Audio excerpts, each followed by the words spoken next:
ملک میں کورونا تیزی سے بڑھنے لگا۔ مہلک وائرس کی شرح 5 ماہ بعد 4.7% ریکارڈ۔ مزید 13 افراد جاں بحق۔ 24 گھنٹے کے دوران 2074 نئے مریضوں کا اضافہ۔ ایکٹیو کیسز کی تعداد 20,562 ہو گئی۔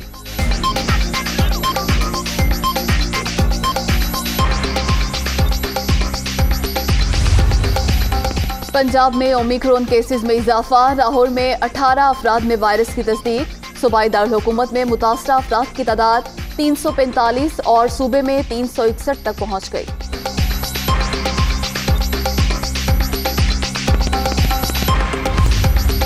حکومت کو ٹف ٹائم دینے کا مشن۔ اپوزیشن لیڈر شہباز شریف آج مولانا فضل الرحمان سے ملاقات کریں گے۔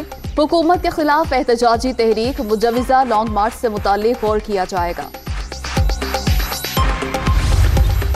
اس سے زیادہ منحوس حکومت پاکستان کی تاریخ میں آج تک نہیں آئی۔ سارے غریب ماری کے اقدامات واپس لائیں۔ دوسرا بل ہم انشاءاللہ نیت کے ساتھ ان کا ساتھ دیں گے اور IMF کا جو پروگرام ہے اس کو کامیاب کروانے کے لیے کوشش کریں گے، لیکن اس طرح یہ بل لے کے آئے اور اس کو بلڈوز انہوں نے کیا تو ہم اس ایوان میں بھی اس کی بھرپور مزاحمت کریں گے اور سڑکوں پہ بھی کریں گے اور باہر بھی کریں گے۔ $1 ارب کی خاطر عمران نیازی وہ تو آج گھٹنے ٹیک چکا ہے۔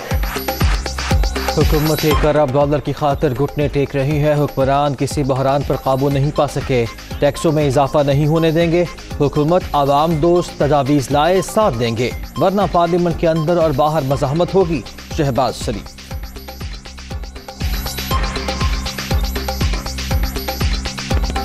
قومی سلامتی پالیسی اکانومی، ملٹری اور ہیومن سیکیورٹی کے بنیادی نکات پر مشتمل۔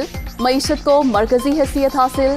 آدھا حصہ پبلک کرنے کا فیصلہ۔ وزیر اعظم جمعے کے روز غیر خفیہ نکات کا اجرا کریں گے۔ پالیسی پر سالانہ بنیادوں پر نظر ثانی کی جائے گی۔ نئی گورنمنٹ کو رد و بدل کا اختیار ہوگا۔ اہم نکات دنیا نیوز پر۔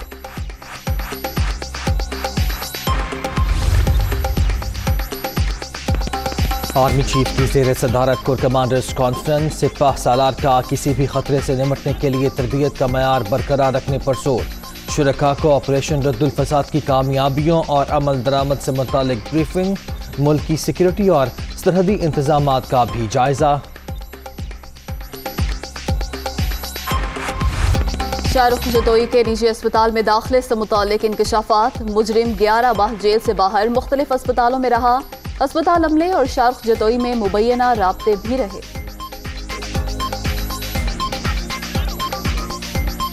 اومیکرون کے پھیلاؤ کے بعد فرانس میں کورونا کیسز کا نیا ریکارڈ۔ 24 گھنٹے کے دوران 3,50,000 سے زائد افراد وائرس سے متاثر۔ ملک میں انڈور تقریبات میں شرکت کے لیے ویکسین پاس دکھانا لازم قرار۔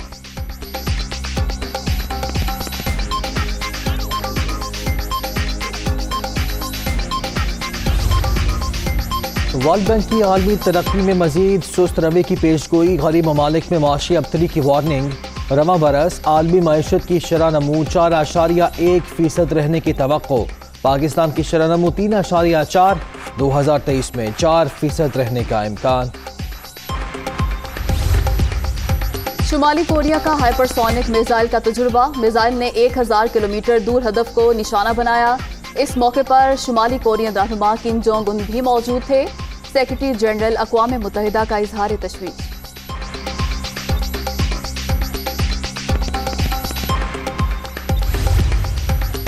مدینہ منورہ کے قریب بدر کے مقام پر ژالہ باری۔ بدر کے مبارک صحرا میں تا حد نگاہ سفیدی کی چادر پھیل گئی۔ ہر طرف برف کی تہ جم گئی۔ شہری قدرتی مناظر دیکھنے بدر کے صحرا پہنچ گئے۔ خوبصورت اشعار میں جذبات کا اظہار۔ بے مثل شاعر احمد فراز کی آج سالگرہ۔ منفرد کلام آج بھی زبان زد عام۔ بیشتر اشعار بداحوں کے ذہنوں میں نقش۔